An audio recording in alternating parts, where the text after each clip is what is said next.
Halo teman-teman Suara Juventini, balik lagi sama gue Jeki. Seperti biasa tiap minggu nih Suara Juventini selalu ada terus, hadir terus, menceritakan informasi, diskusi yang menarik, yang terhangat, yang terbaru dari Juventus. Dan yang ngomongin Juventus ini adalah supporter Juventus, fans Juventus yang pada cinta dengan Juventus. Dan kalau lo perhatiin bagi teman-teman yang baru gabung, selalu ada Juventini baru yang akan ngasih pandangannya, komentarnya, diskusinya terhadap perkembangan Juventus terkini. Termasuk hari ini kita kedatangan dari Juventini jauh sekali. Bisa jauh dikatakan, nih, waduh, perbatasan Indonesia nih kayaknya. Ada Bang siapa? Yang paling bawah masih pakai seragam, waduh. Ada Bang siapa? Ya, perkenalkan teman-teman, nama saya Jus Janis, biasa dipanggil Bang JJ sama teman-teman. Dari Kabupaten Kepulauan Talaut, Provinsi Sulawesi Utara, Bang. Jadi tetanggaan sama Filipina, masih lebih dekat ke Filipina daripada Manado, Bang. Edan. Ini Juventini itu sampai di ujung-ujung berarti. Ya. Sampai di Talaut aja deh ya. Oke. Ini bisa gua gambarkan gini. Bayangin sampai di ujungnya, ya maksudnya di terluarnya Indonesia aja masih mengikuti perkembangan Juventus. Ini kita nih yang di kota-kota besar yang informasi, fasilitas gampang untuk mengikuti Juventus kadang-kadang malah cuek ya. Tidur. Malah tidur kalau ada game. Iya. Nah, seperti biasa Ayas selalu menemani. Bang Ayas, halo, sehat? Halo, sehat Bang. Ya, harusnya lu audio ini dong, Villarreal. bisa tuh. Yeah. Jangan-jangan lu fans, jangan-jangan lu fans Merda lagi udah Liverpool. Oh, malu. Hesel. Ya. Kan yang lawan Liverpool, yang lawan Liverpool kan Merda soalnya, bukan Juventus. Iya betul. Oke, kita langsung aja ke materi ya. Materi kita hari ini lebih banyak tentang UCL. Kita lihat di slide pertama. Slide pertama adalah undiannya, kita akhirnya melawan Villarreal setelah ada drama undian yang akhirnya menimbulkan banyak persepsi, menimbulkan banyak gosip ini, pesenan, whatever itulah. Kalau gue sih pribadi nggak terlalu fokus sama yang drama-drama begitu. Yang gue tahu Juventus hari ini ketemu Villarreal. Gimana ya, Bang Ayas, Bang JJ, apakah ini sesuai ekspektasi bahwa kalian memang sudah pengennya kita ketemu tim seperti Villarreal, atau kalian ekspektasinya di undian per-8 final ini apa? Atau mungkin mau komentar lain tentang undian ini?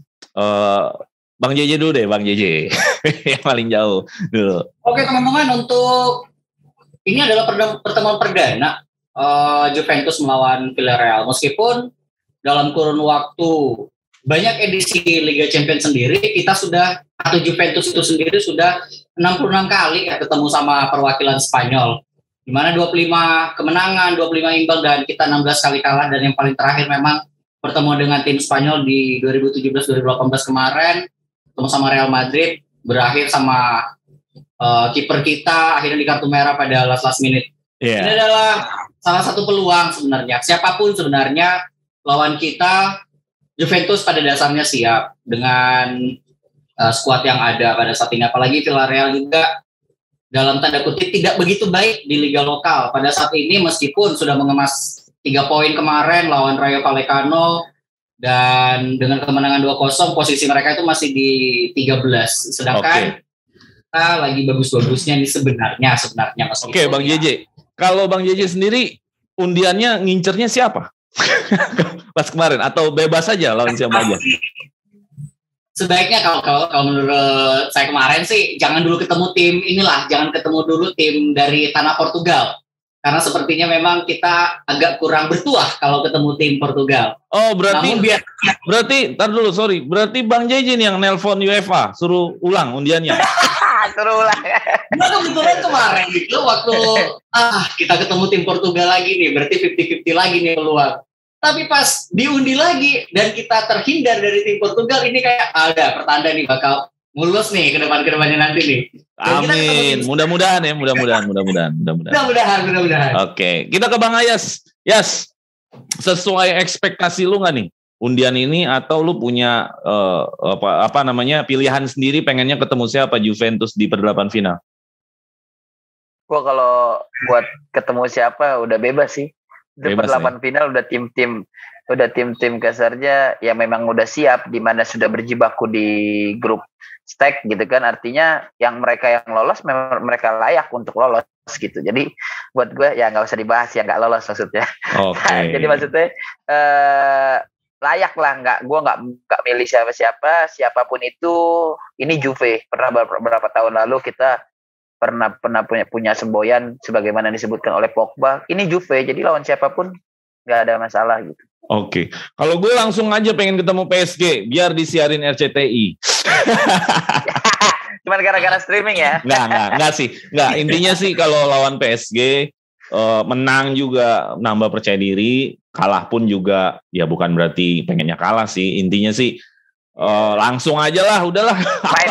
Fight sekalian ya. Langsung aja lawan PSG. Mau ngapain lagi sih lawan-lawan yang lain. Nah kalau gue ekspektasinya kemarin itu. Cuman pas dapatnya Villarreal ada rasa percaya diri bahwa harusnya sih bisa. Harusnya bisa. Oke, kita ke slide. Oke, kita ke slide selanjutnya. Ini lebih banyak hal-hal teknis. Ini data yang sangat singkat yang gue rangkum. 5 musim terakhir, di 5-nya itu di ujung pertamanya itu kita luar biasa masuk ke final dengan skuad yang berbeda di musim 2015-2016. Setelah itu penurunan nyampe semifinal juga enggak, seperempat final di 2 musim, habis itu perdelapan final di 2 musim. Gue kasih fakta yang mungkin ini belum bisa mewakili seluruhnya, tapi ada sedikit lah. Kita belum pernah, tadi Bang Jeji sebut bilang, belum pernah ketemu Villarreal di kompetisi resmi. Pernah ketemu Villarreal tapi di match uji coba. Dan kalah Juventus. Tapi kalau uji coba ya nggak perlu lah kita bahas. Terus di musim ini nggak ada gol tandang. Nggak ada gol tandang berarti kita itu posisinya adalah mainnya harusnya all out. Kalau gue pribadi begitu ngeliatnya. Nah ini yang menarik. Setiap kita melawan Ajax, Lyon, dan Porto, lu bisa cek lagi Google, ketik aja Juventus diunggulkan vs Ajax, langsung muncul. Memang betul Juventus lawan Ajax, lawan Lyon, lawan Porto diunggulkan terus. Tapi alhasil adalah kita nggak bisa melewati mereka. Jadi artinya musim ini kita juga diunggulkan. Tapi tiga musim kemarin kita juga diunggulkan, tapi hasilnya ya kalian tahu sendiri gitu loh. Ada data menarik lagi nih, leg pertama Juve nggak pernah menang. Ayo, perhatiin, leg pertama Juve nggak pernah menang. Dari musim apa? Dari musim 17 sampai 18. musim kemarin. Enggak, dari musim setelah final. 17-18. Iya, dari kita yang kan kita kalah di kandang Madrid 3-0. Habis itu kan kita balikin lewat Mandzukic, ya kan? Iya. Nah setelah itu leg pertama kita nggak pernah menang, seri dan kalah. Gitu loh. Data yang menarik lagi adalah data yang menarik terakhir adalah comeback-nya Allegri adalah dia seorang sosok yang bisa membawa final 2 kali. Itu nggak bisa dihilangkan dalam catatan Juventus. Wah, Allegri yang bisa membawa Juve ke final 2 kali gitu. Oke. Nah, fakta seperti ini gimana Bang Ayas melihatnya? Dari segi fakta sih ya gue bilang, yang lo bilang atau yang lo jadiin catatan bahwasanya kita selalu diunggulin 3 tahun ini tapi selalu kandas ya kan. Dan malah saat nggak diunggulin kita bisa menang, kayak lawan Atletico kita bisa comeback ya kan. Sebelum lawan Ajax kita lawan Atletico kalah 2-0 di away, menang 3-0 di home. Tapi ya kembali lagi, gue kalau udah bicaranya Liga Champion lebih kepada keseriusan Agnelli itu sendiri sih terhadap Liga Championnya. Sebenarnya Juve ini mau kemana sih? Kok belum apa-apa, seorang Bonucci aja targetnya cuman 14 yakni berapa? 8 besar. 8 besar. Kenapa sih sekelas Juve sampai segitunya pemainnya pesimis gitu? Nggak ada pengen ini udah lama loh kita. Sebagaimana nanti ada pembahasannya tersendiri. Jadi buat gue apa yang lo sebutin udah cukup mewakili semua sih. Nggak perlu juga dikomentarin panjang lebar lagi karena memang itu faktanya. Dan gue berharap Juve ya setiap tahun sih kita berharap akhirnya. Berharap Juve semakin baik. Cuman gue mempertanyakan kenapa Agnelli tidak serius ketika sudah berkaitan dengan UCL. Udah itu aja. Oke, Bang JJ, 5 musim seperti ini catatannya. Kita harus jujur katakan dari semenjak kita final kita menurun. Bagaimana? Apakah Allegri bisa membreak ya turning point lagi untuk minimal bisa sampai ke final lagi? Apa bagaimana? Sebenarnya dengan skuad yang Juventus miliki pada saat ini, Allegri punya banyak pilihan. Ya kecuali kalau misalkan memang ada badai cedera yang menghantam pemain-pemain kunci kita atau pemain-pemain kunci dari Juventus. Dan harus diakui ketika bisa membawa di era pada saat sekarang ini, 10 musim terakhir kita menjejaki atau menempati 2 final meskipun kalah, tetapi sebenarnya Coach Max Allegri sendiri sudah paham sih apa yang harus dilakukan untuk bisa berbicara lebih jauh. Gue sepakat tadi dengan yang Bang Ilyas katakan. Agnelli itu kan pebisnis yang ulung di ranah atau tanah Itali. Dia selalu fokus pada persiapan untuk Serie A. Tapi, come on, kita butuh sesuatu yang lebih nendang lagi untuk UCL. Dari kemarin-kemarin kan kita memang di atas kertas diunggulkan. Tetapi ada faktor-faktor lain yang menyebabkan kita justru dari yang diunggulkan malah di luar ekspektasi kita kalah gitu. 5 musim terakhir hanya 1 final. Dan itu harus diakui ketika adanya transisi dari pergantian pelatih. Bongkar pasang formasi yang banyak banget di era Coach Pirlo, baru Om Sari, kemudian di catatan kita sendiri kita bisa tahu musim ini sudah berapa kali formasi yang diubah-ubah oleh Coach Max. Tapi saya masih yakin, saya masih percaya bahwa kita bisa kok untuk melangkah lebih jauh meskipun kapten kita sendiri bilang kita hanya bisa melangkah sampai di perempat final. Tapi dengan komposisi yang ada seharusnya kita bisa melangkah lebih jauh. Kalaupun misalkan kita di Serie A sudah sudah kadung, ya udah kita targetnya 4 besar, walau alam kalau kita Scudetto. Ya why not kalau misalkan Mr. Max, ayo kita habis-habisan lah di UCL dengan jalur yang saya rasa pada saat ini justru menguntungkan Juve, Bang. Gitu. Oke. Tadi kan gue bilang, kalian berdua sepakat bahwa Agnelli tidak memfasilitasi untuk UCL. Padahal ada pemain yang datang mahal seperti De Ligt, seperti CR. Siapa lagi yang mahal? Chiesa yang sangat potensial. Apakah ini belum bisa dibilang sudah difasilitasi UCL? Atau sebenarnya harusnya semua bintang? Apa gimana? Tapi kenyataannya adalah gini. Waktu zamannya UCL tahun 90-an, memang semua ada bintang. Tapi nggak semuanya bintang. Kayak ada Brindelli. Brindelli siapa sih yang kenal selain Juventini? Nggak ada. Yang kenal Brindelli kan Juventini. Tapi Brindelli itu line up waktu zaman Lippi, ya kan? Atau Pesotto. Pesotto ini kan bukan pemain yang dikenal di seluruh dunia dalam arti kata ya di kalangan Juventini lah dikenalnya. Tapi mereka line up sampai final UCL. Nah jadi apakah masih kurang cukup dengan skuad kemarin sampai sekarang untuk bisa kita katakan UCL melangkah jauh? Nah, gimana Bang JJ? Dengan seperti yang gue bilang tadi, materi kita sebenarnya cukup. Tinggal bagaimana Allegri bisa meramu itu dengan baik. Tetapi perlu digarisbawahi juga membaranya wakil presiden kita, Om Nedved, yang memang jiwa ingin menangnya itu cukup tinggi. Tapi kelihatan santainya Agnelli di UCL ini juga yang bikin kayak semacam, ayo kita mau kemana ini di UCL? Kita udah lama banget nih kita nggak merengkuh juara. Terakhir 96 itu udah sangat jauh. Kalaupun akhirnya kita pair to pair dengan tim-tim di Itali, seharusnya kita mapan dalam tanda kutip, baik itu dari segi infrastruktur, baik itu dari segi sponsorship, kita sebenarnya kuat. Hanya saja ya ada kayak semacam kemarin CR7 sempat didatangkan, lalu akhirnya merusak dalam tanda kutip neraca keuangan Juventus, apalagi kita kena pandemi. Lalu juga Chiesa, dan yang paling anyar ada Locatelli yang memperkuat lini tengah kita. De Ligt juga salah satu menurut gue nih, salah satu pembelian yang terbaik juga. Meskipun memang kalau udah cedera agak repot juga lini belakang kita.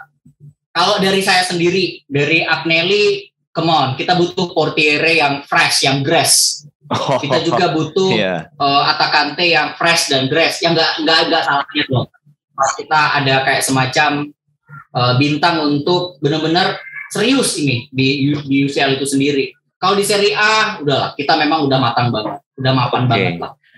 Oke, yes. Pemain-pemain yang tadi gue sebutin, apakah itu bagian dari memfasilitasi untuk bisa dapat UCL atau sebenarnya masih kurang? Atau maunya kayak Real Madrid lah, Galacticos dari kiper sampai depan bintang semua. Oh gimana? Enggak, kalau gue pribadi nggak ngelihat ke situ ya. Gue pribadi itu pembeliannya memang dibeli untuk menerapkan taktik pelatih, itu aja. Nah, lo mau beli siapa? Mau beli CR? Emang lo kira beli CR buat ngejar UCL? Enggak kok. Itu cuma buat naikin neraca doang. Dan itu terbukti dengan bahwasanya Agnelli, kita lihat di All or Nothing, Agnelli itu dipresentasikan oleh siapa? Oleh Paratici. Saat itu presentasinya apa? Tanda kutip. Ini larinya kemana nih? Mau lari ke bisnis atau mau lari kemana? Kan begitu tandanya. Nah, memang gue akuin, gue nggak bisa menghukumi itu bahwasanya dia pure ke bisnis. Tapi perhatiin apa yang terjadi di Juve berapa tahun ini. Pemecatan Allegri pertama, penunjukan Sarri, penunjukan Pirlo. Kemudian terlihat sekali bahwasanya Agnelli ini terlalu berhati-hati, termasuk tidak pernah membeli pemain bintang kecuali menjual kerangka Juve itu sendiri.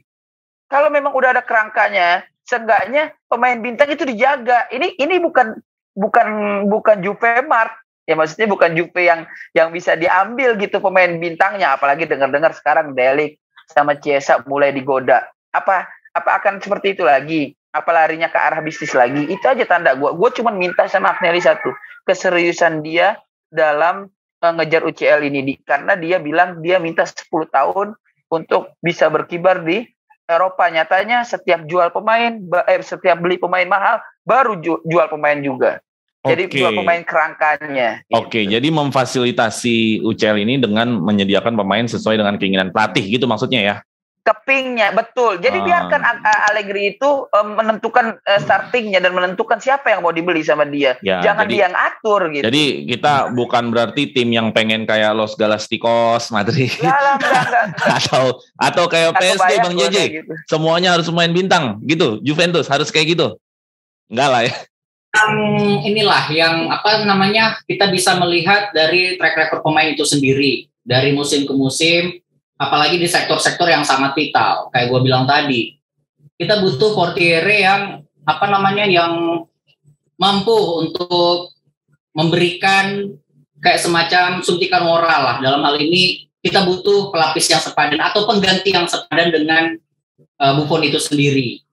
Tetapi hingga detik ini memang sektor ini sepertinya yang adem ayem gitu.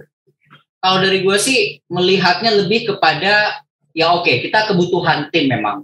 Tetapi pemilahan atau pemain yang tepat pada pos tertentu yang dianggap sangat vital itu wajib diperhatikan sama Coach Max. Setuju gue. Kebutuhan dari tim itu sendiri adalah pelatih yang paling tahu, bukan top manajemen hanya untuk sekedar menyeimbangkan neraca atau malah merusak neraca keuangan itu sendiri. Oke, siap. Terakhir untuk di slide ini, mana yang paling nyesek dari 5 musim terakhir buat Bang JJ? Yang paling nyesek yang mana? Yang paling diingat, yang paling membekas dari 5 musim ini? Jelas kawan-kawan. Di final lah yang paling nyesek lah. Okay. Karena udah lama banget kita tunjukkan, dan itu adalah momentum yang paling gue tunggu-tunggu setelah sekian lama gitu kan. Yes, final lagi. Waktu itu nobar apa nonton di rumah waktu final? Nobar di mana? Nggak bisa sama Madridista waktu. Oh, it's okay. Mantap. Oke. Yes, dari 5 musim ini. Yang bikin gue sakit seminggu final. Nyesek semua ya final. Gue sakit seminggu itu. Nyesek. apalagi golnya Mandzukic itu buat gue penyemangat lain sih, penyemangat. Oh, gue gol nih Mandzukic nih kayaknya juara nih. Gak taunya hancur lebur. Gue pikir salah satu dari lo ada yang mengingat tentang Porto blundernya Bentancur. Ternyata enggak. Oke. Kan ada final. Kalau final dimanapun kalah semuanya lah sakitnya. Oke. Siap. Oke, kita slide selanjutnya aja. Oke.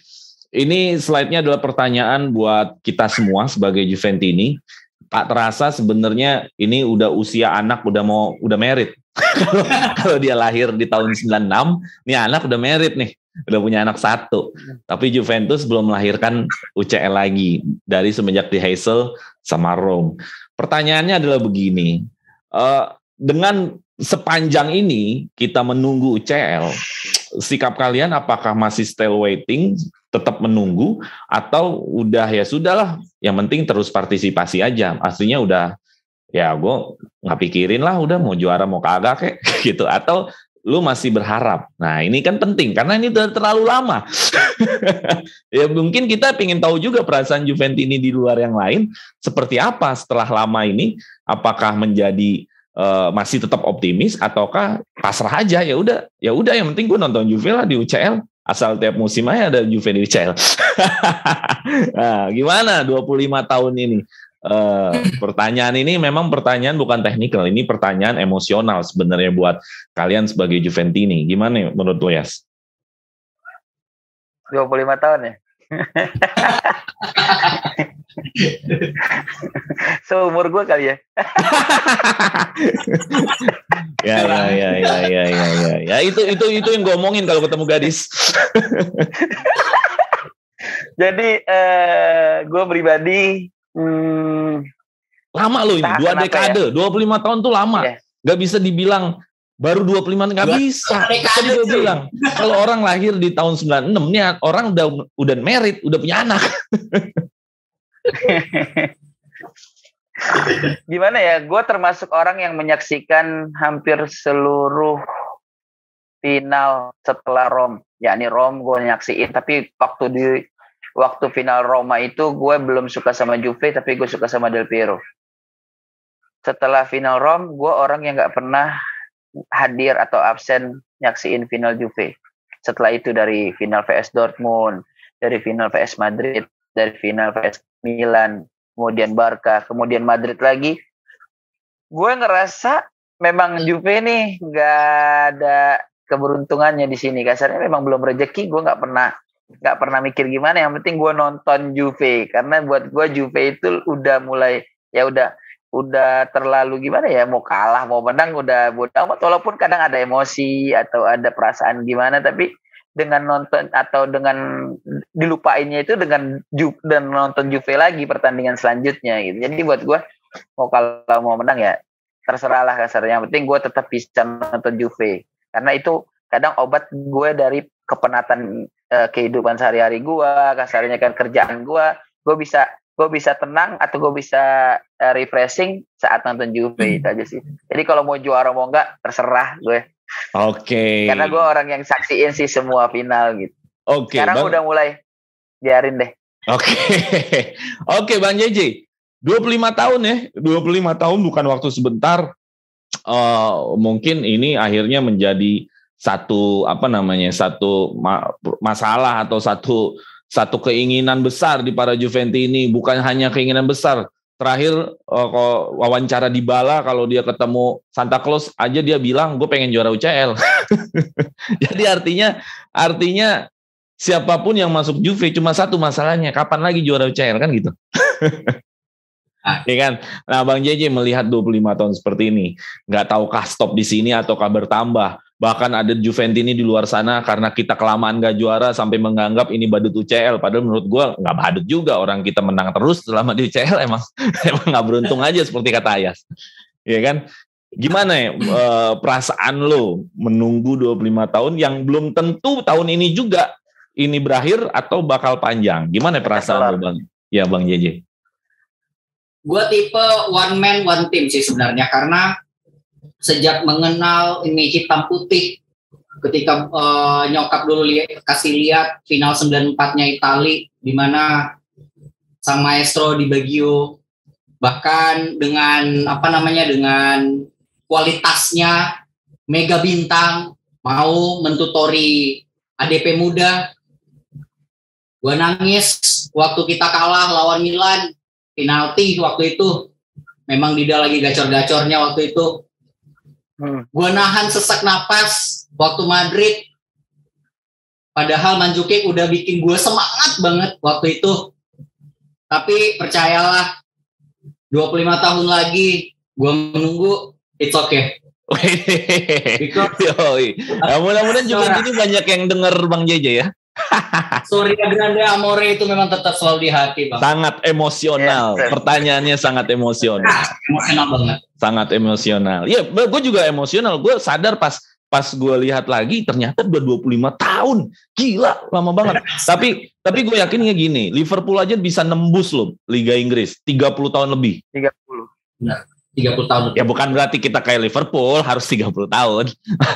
Maksudnya nggak ada yang nggak mungkin bisa kita tembus lah. Maksudnya pasti ini akan terjadi. Pecah telur. Ya pasti akan pecah telur. Ya nggak tahu di era siapa. Ya mudah-mudahan musim ini.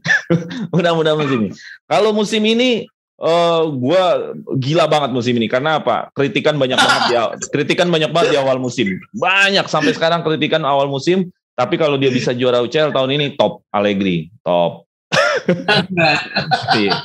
Salut deh gue sama Allegri. Oke, itu aja UCL. Pertanyaan emosional terakhir. Kalian tadi udah ngasih satu perasaan ya bahwa hello, kita udah lama. lama sekali. Jadi mudah-mudahan tahun ini kita berhenti di 25 tahun. Mudah-mudahan. Amin. Amin. Oke, kita Serie A. Kenapa gue kasih piala Scudetto? Gue pengen tanya ke kalian, sudah bisakah kita bicara Scudetto? Karena atau sudah say goodbye ya? Atau say goodbye, karena kalian berdua harus mewakili Juventini. Karena di luar sana ada yang masih percaya, ada yang sudah pasrah dengan Scudetto. Ya gue nggak tahu kalau kalian berdua sepakat nih masih ngejar Scudetto ya silakan. Kalau nggak sepakat juga nggak apa-apa. Jadi dulu Ayas, tadi kan JJ udah duluan. Tentang Serie A kita ada di Giornata 17, 2 Giornata lagi kita sudah masuk di pertengahan musim. Gue nggak bisa bilang ini di awal, ini kita udah di tengah. Gue harus bilang ini udah di tengah. Jadi kita udah 45% jalan. Lagi udah setengah musim ya? Iya, jadi nggak bisa bilang kan masih di awal, nggak bisa. Nggak bisa bilang kan ini masih di awal, nggak bisa. Ini udah mau setengah musim, hello. Jadi kalau lo mau Scudetto, di sini saatnya nentuin lo mau Scudetto apa enggak. Nah, gimana lo ngelihatnya Yas?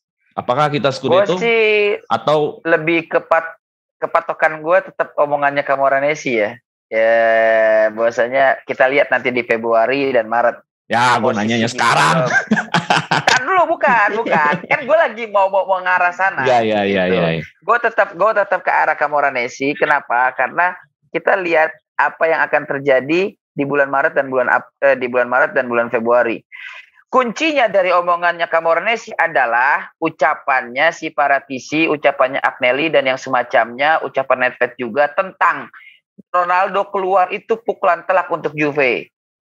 Ini catatan gua. Kalau emang mau ngejar Scudetto, Januari benar-benar harus dimanfaatin. Yakni bursa transfer itu mesti dimanfaatin. Jangan ngomong doang. Kalau kehilangan Ronaldo karena kemarin bolehlah mepet kan. Ronaldo pergi, waktunya mepet. Jadi mungkin susah gerak. Ini kan ada Januari jangka panjang sebulan. Gue pengen lihat. Kalau gue pribadi dibilang optimis, ya gue supporter, gue fans. Gue ngefans sama Juve. Jarak juga masih 12 dengan pemuncak klasemen. Masih bisa untuk Scudetto. Tapi mau nggak ini klub buat Scudetto? Itu aja pertanyaannya. Oke, sangat jelas dari lu ya. Oke, Bang JJ. Kita udah layak belum ngomongin Scudetto? Di peringkat 6, di Giornata 17, 2 Giornata lagi kita udah setengah musim. Kita nggak bisa bilang lagi ini di awal. Ini udah 45% jalan.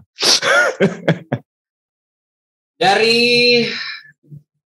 pertandingan-pertandingan atau Giornata-Giornata selanjutnya yang akan kita hadapi, sebenarnya titik balik kita seharusnya Januari itu sudah harus nendang. Kalau ingin kita race-nya pada posisi untuk meraih Scudetto.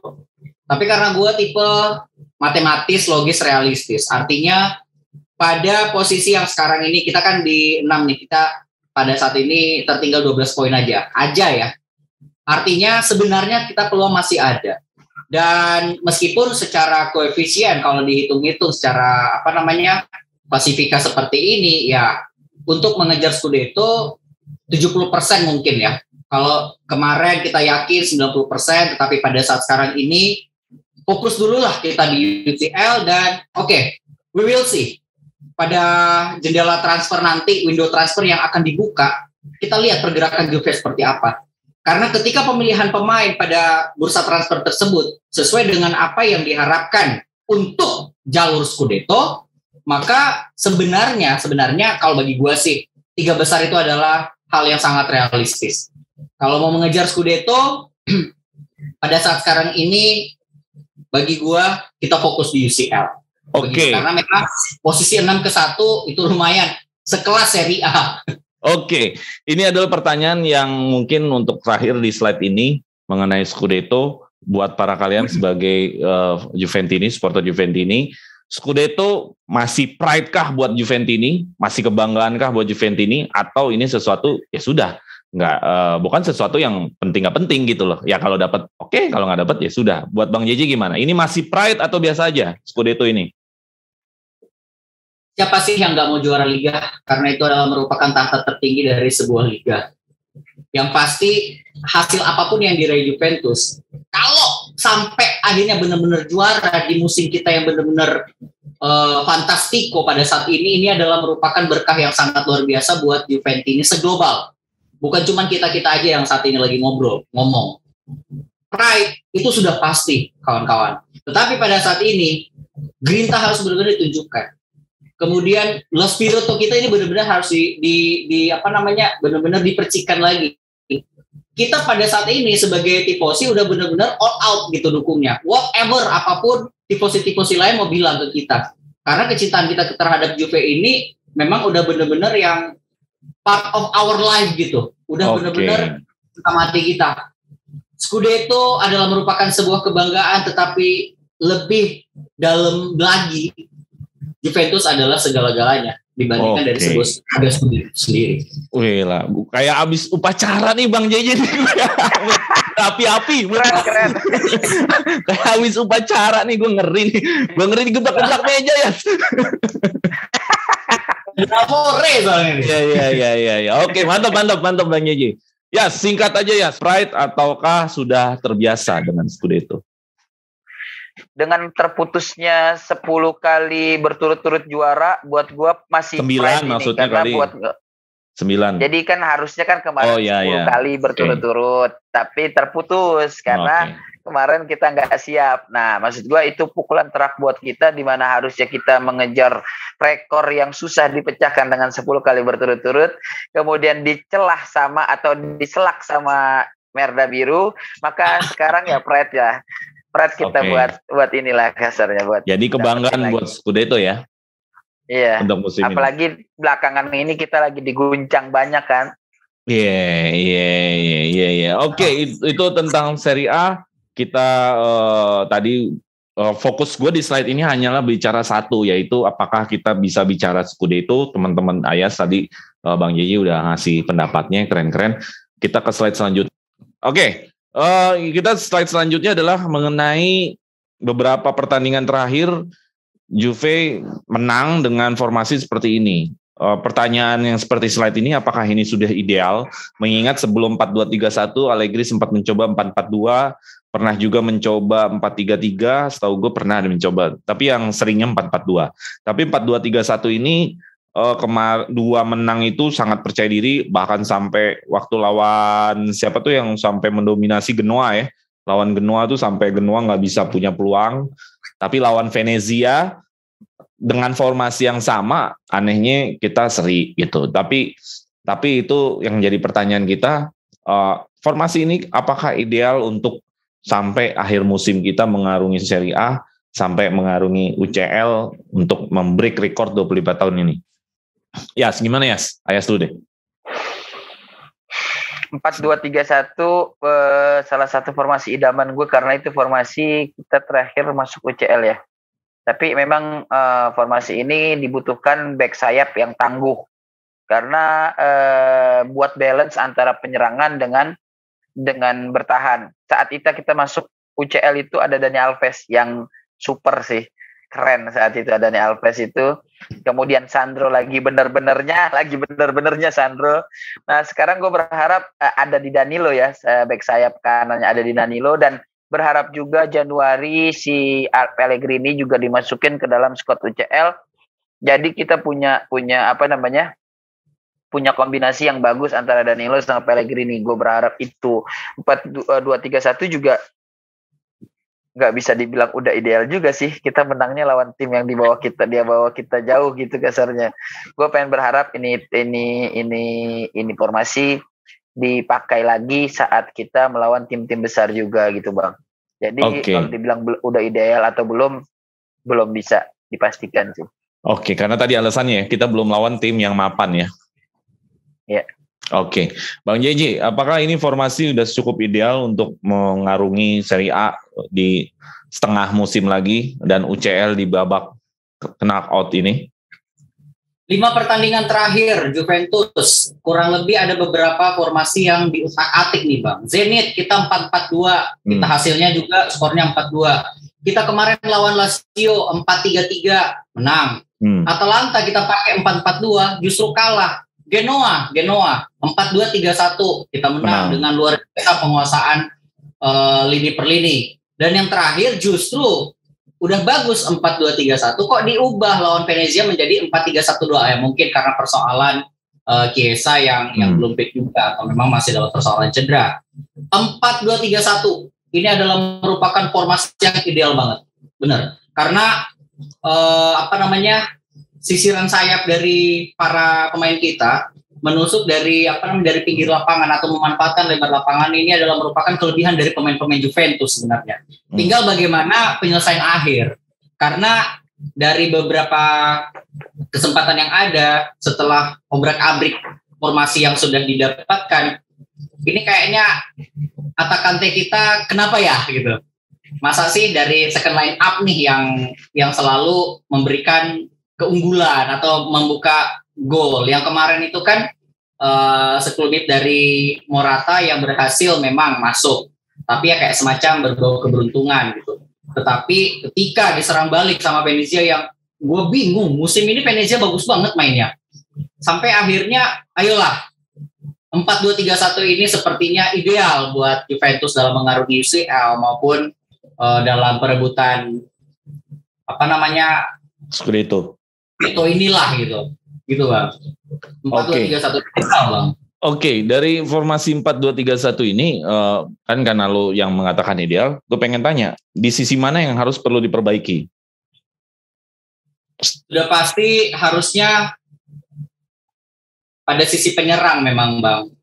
Padahal ini udah ibaratnya lu udah depan siap aja gitu terima dari supply teman-teman yang di tengah yang memang benar-benar kerjaannya adalah memberikan ruang gerak yang bebas. Ini 2 dan 3 yang benar-benar membuka ruang, kemudian menusuk dari pertahanan tim lawan itu sendiri. Harusnya posisi penyerang itu sebagai goal getter kita ya benar-benar maksimalkan peluang yang ada. Kita secara statistika kok selalu di atas kertas kita menang terus loh. Di setiap akhir match ataupun di halftime kita selalu menang. Hanya saja memang PR-nya adalah penyelesaian akhir. Lah ya kemarin itu lebih banyak di di second line up sendiri yang menciptakan banyak peluang lalu memberikan gol. Terlebih untung juga ya back-back kita pada produktif juga gitu kan.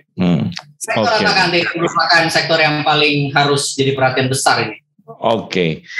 4-2-3-1 berarti ada peran vital di pemain tengah yaitu dua pemain tengah ini yang sifatnya dua pivot ini, dan kenyataannya dua pivot ini yang bagus adalah Loka dan Benta, di mana Benta ini sering banget menjadi kritikan dari para para Juventini yang lain. Kalau Loka memang sudah bagus dari awal musim, apakah dua pivot ini harusnya diisi Loka Benta atau ada alternatif lain untuk bisa mengisi dua pivot ini, karena ini vital nih dua pivot ini, ya kan? Ataukah Loka Arthur, ataukah Loka McKennie, ataukah bahkan mungkin Loka, lu gimana pandangan sendiri tentang dua pivot ini?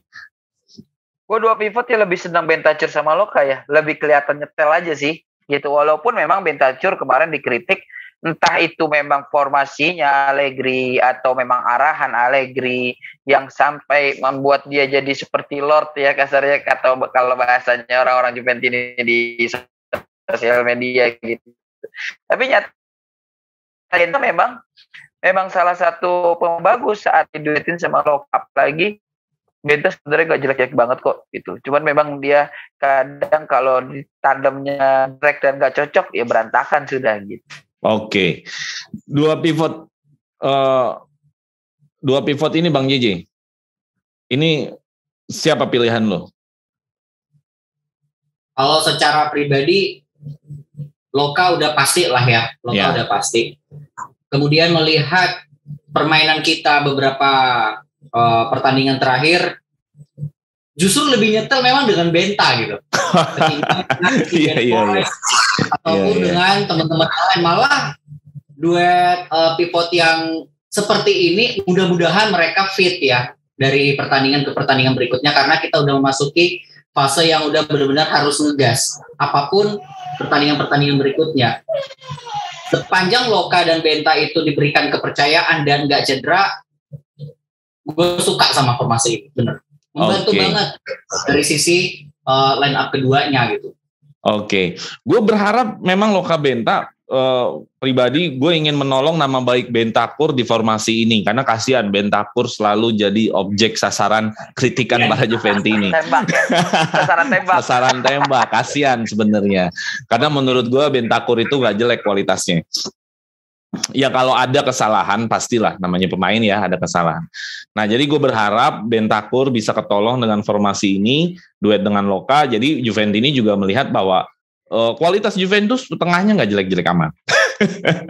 Gitu loh, dengan formasi ini ketolong gitu kan, Bentancurnya jadi ke up gitu, jadi benar-benar bisa main dengan sesuai dengan harapan para pelatih, dengan harapan fans juga tentunya kan.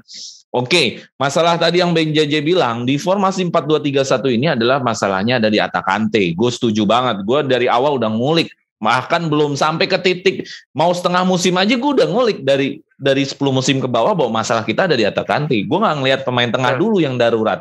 Darurat pertama adalah Attaccante, bukan kiper dulu, bukan tengah, bukan back sayap, penyerang. Karena datanya menunjukkan selama ini Juve selalu punya penyerang gacor. Ya sebut aja ada Tevez, Higuain, ya CR sempat mewarnai juga, bener nggak? Cadangannya aja zaman Tevez itu aja, masih ingat Osvaldo nggak? Quagliarella, Llorente, cadangannya aja seperti itu. Higuain cadangannya dulu tuh sampai ke Zaza, ingat ya Simone Zaza, gol lawan Napoli. Ya. Artinya penyerang-penyerang Juventus tuh selalu buas. Oke. Dan ternyata beruntungnya kita di Januari kita dapat mercato, maksudnya ada ruang buat kita melakukan transfer. Selanjutnya adalah isu tentang mercato ini, Icardi udah berseragam Juve. Icardi adalah tentang mercatonya, isunya ini agak-agak lumayan intensif. Karena sampai diberitakan Agnelli langsung mau ketemu sama agennya Icardi, yaitu istrinya sendiri, Wanda Nara. Ini ada catatan yang gue tambahin tentang Icardi. Biar bagaimanapun Icardi top skor waktu di Merda di musim 2017-2018. Ini kita nggak bisa hilangkan bahwa dia adalah striker tajam. Buktinya top skor kan gitu. Terus Icardi bukan di usia tua, ini usia lagi matang-matangnya. Ini kalau usianya Messi atau Lewandowski di usia segini, ini gila banget. Oke. Fakta yang menarik adalah dia selalu membobol gawang Juve. Jadi artinya pada saat Juve lagi kuat-kuatnya, dia ngebobol. Ini lagi kuat-kuatnya lu Juve lu. Logikanya kan gitu. Lagi kuat-kuatnya Juve, dia berhasil bobol. Artinya kan yang terkuat di Italia aja dia berhasil bobol. Waktu tentunya Icardi di Merda ya. Tapi anehnya ketika di PSG dia adalah cadangan. Nah, dia di PSG cadangan. Ini sangat sayang sih membeli Icardi setelah dari PSG kalau gua. Secara teknikal individu dia mampu punya keahlian kaki kanan, dia mampu punya keahlian kaki kiri. Jadi nggak harus kayak Kulusevski. Iya, jadi kalau Kulusevski kan harus nyari ngesut di kaki kiri. Iya. Nah, kalau Icardi ini nggak perlu. Iya kan? Nah, tapi ada satu komentar dari salah satu pemain ya bisa dikatakan ini pemain besar waktu di Roma tahun 90-an, Abel Balbo, tahu nggak Abel Balbo? Iya, Balbo. Zamannya Asuncao. Ya, pokoknya zaman 90-an akhir lah atau tengah lah. Abel Balbo dia bilang dia mengomentari tentang Icardi, salah satu kutipan di Tuttosport gue ambil. Gue suka sama Icardi. Dia ini bahaya di kotak penalti atau fantastis ya. Tapi kelemahannya dia kurang partisipasi dalam membangun serangan. Jadi artinya ini orang kayaknya maunya nunggu bola atau bawa bola sendirinya, seenaknya. Atau main bebas intinya. Dia nggak mau main taktik, tapi maunya main bebas. Kalau yang gue lihat dari komentarnya Abel Balbo. Dari fakta seperti ini, bagaimana isu tentang Icardi menuju Juve? Dari Bang J, tadi awal Bang AS dulu apa Bang JJ dulu? Gua dulu tadi. Dari Bang JJ, gimana Bang JJ? Fakta, data dan angka nggak bisa membohongi kita sih sebenarnya. Terbukti bahwa ini nyaris camat karena hanya 3 gol dari 17 kompetisi yang ada di Ligue 1 atau di Liga Prancis. Jelas Icardi kalah posisi. Ya iyalah, Mauricio Pochettino sekarang punya 4 bahkan 5 yang berkualitas gitu loh penyerangnya. Mbappe, Neymar, terakhir si Messi. Baru habis Messi itu ada Di Marianya yang bisa ngatur-ngatur sesuka hati dan itu gacor banget. Lah dia kan pilihan terakhir. Terbukti cuma 3 gol sepanjang musim ini. Apa yang mau diharapkan di Champions juga belum bisa bicara banyak. Tetapi ada satu kayak semacam keyakinan jika diberikan kepercayaan. Ini kayaknya memang nih orang goal getter murni nih. Saya merindu banget sosok Mandzukic yang sangat luar biasa memberikan spartanitasnya ke Juve. Nggak cuman jago nyikut aja, nggak cuman jago nyodok aja, tapi mau membantu serangan sampai kedalaman gitu loh. Sampai di lini pertahanan Juventus itu sendiri. Bahkan di sebelum dia keluar dari Juventus pun itu all out banget memberikan segala-galanya buat Juventus. Juventus butuh striker yang seperti itu, yang Spartan, gacor, tajam. Kalau akhirnya memang kita butuh Icardi, dalam arti kata kita lebih membutuhkan bagaimana kembali striker-striker kita tajam di Serie A gitu. Atau memberikan ya kayak semacam inilah warna tersendiri di UCL ketika di musim berikutnya. Karena kan nggak mungkin Icardi main lagi di UCL untuk di Juve ketika Januari bisa kita datangkan gitu Bang. Statistik memang nggak bisa bohong, tapi ya apa salahnya jika memang manajemen mau buka pintu untuk Icardi bersainglah pada barisan penyerangan di Juventus itu sendiri, Bang. Gitu. Karena Icardi ini potensinya lebih besar ke Juve karena dia bukan posisi pembelian ya, posisinya peminjaman. Karena kalau model kayak Vlahovic, Scamacca adalah pembelian dan ini sangat sulit. Kayaknya Juve mau ngeluarin dana lebih di Januari.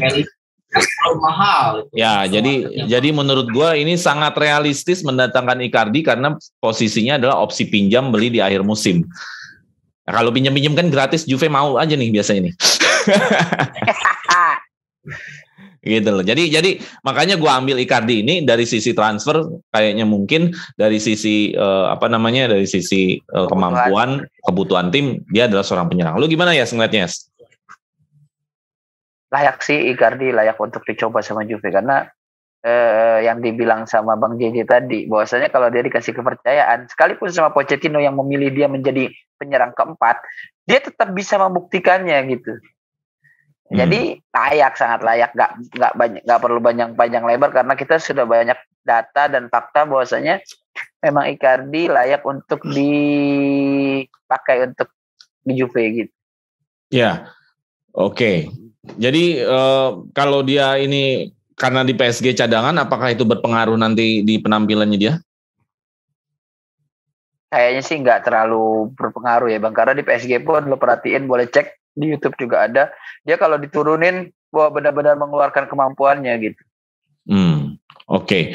Kalau gua jadi sub golnya itu saat dia substitution gitu. Oke. Kalau gue pribadi Icardi ini kenapa menjadi pilihan yang realistis, karena selain transfer tadi adalah Icardi ini ladangnya kayaknya Serie A. Ladangnya kayaknya Serie A. Jadi kayaknya ya kita nggak bisa pungkiri ada yang bisa gacornya di Serie A gitu. Benar. Jadi gue ngerasa ini bisa jadi solusi, dan ternyata gue lihat lagi umurnya, gue kira Icardi ini udah kepala 30 lebih, ternyata di 28 tahun. Ini sebenarnya lagi prima banget. Golden periodnya para pemain nih. Iya benar, ini golden periodnya sampai usia 33 nih golden periodnya nih. Dari usia 25 sampai 33 nih golden periodnya nih. Harusnya nih Icardi nih dapat tim yang dia main reguler di usia segini. Betul. Gitu. Ya mudah-mudahan kalau jadi, gue daripada isu Vlahovic, isu lain, mendingan ini aja karena ini realistis. Realistisnya apa? Gratis. Tapi juga paham banget Serie A lah deh. Ya paham Serie A, pernah top skor, secara CV-nya itu bagus gitu. Dibanding Scamacca sih menurut gue matengan ini sebenarnya kalau lagi gacor-gacornya. Iya. Betul. Gitu. Oke, itu tadi mengenai mercato lain sih banyak yang isu. Gue nggak terlalu ngangkat yang lain sih, karena menurut gue yang lain itu gorengan juga ujung-ujung. Gorengan juga ujung-ujungnya. Tapi kalau untuk yang Arthur sama itu kemungkinan menurut lu gimana? Yang Arthur sama si Luis Alberto. Kemungkinan gimana, J? Itu ada kemungkinan atau gorengan aja, J? Ya gorengannya mantep tuh. Maksudnya itu beneran gorengan atau apa akan realistis menurut lo terjadi atau gimana? Kalau dari sendiri sih tergantung dari kebutuhan tim. Kalau misalkan memang ternyata itu mampu memberikan dampak yang signifikan, pasti manajemen udah mulai bergerak dari sekarang. Karena biasanya satu-satunya sumber yang gue percaya ya hanya Fabrizio aja sih. Kalau yang lain-lain itu mungkin belum ini. Ketika sudah mau udah di kode gitu kan, 80% itu pasti udah oke. Saat sekarang ini kan belum ada tanda-tanda bahwa ada keseriusan dari manajemen kita, itu hanya baru berupa gorengan ya, kecuali Icardi inilah. Oke, Yas. Ada gorengan lagi yang menarik buat kita omongin, Yas? Ada? Gak ada sih, yang penting yang cabutnya nih siapa nih, biar Juve nggak selalu buang bintang dengan alasan margin itu deh. Ya. Oke. Jadi isu The Like menurut lo ini gorengan atau satu kemungkinan yang akan bisa pasti? Kalau menurut lo, Yes? Gua nggak percaya sama manajemen, udah gitu aja. Oke. Bisa jadi dijual gitu. Oke, bisa jadi dijual ya. Tapi pusing juga kalau jual The Like, belinya nggak sepadan dengan The Like atau di atasnya The Like sih, menurut gue pusing juga sih. Siapa? Kan kasarnya kan pertanyaannya sekarang siapa? Gitu. Iya. Gue nggak masalah yang dijual pemain bintang, yang penting datangnya minimal setara lah gitu. atau pemain muda yang punya potensinya setara gitu. Iya gitu. Jadi nggak masalah. Kayak waktu itu kan Max udah mulai rajin turunin anak-anak muda nih. Iya. Ya bagus sih kemarin Pellegrini dapat tempat ya. Karena menurut gua Pellegrini itu bagus sih untuk semangat, masih punya rasa lapar gitu. Ya nggak sih Pellegrini gitu nggak sih? Betul. Dia pengen mau buktiin kan, kemarin juga udah mau dilepas, akhirnya ngebuktiin, dan gue rasa layak gitu untuk diberi kesempatan.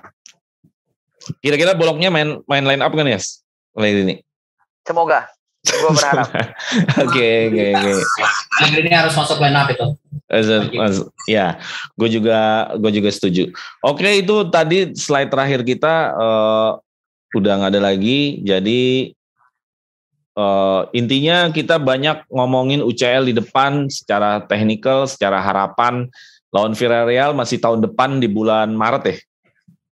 Februari apa Maret? Maret.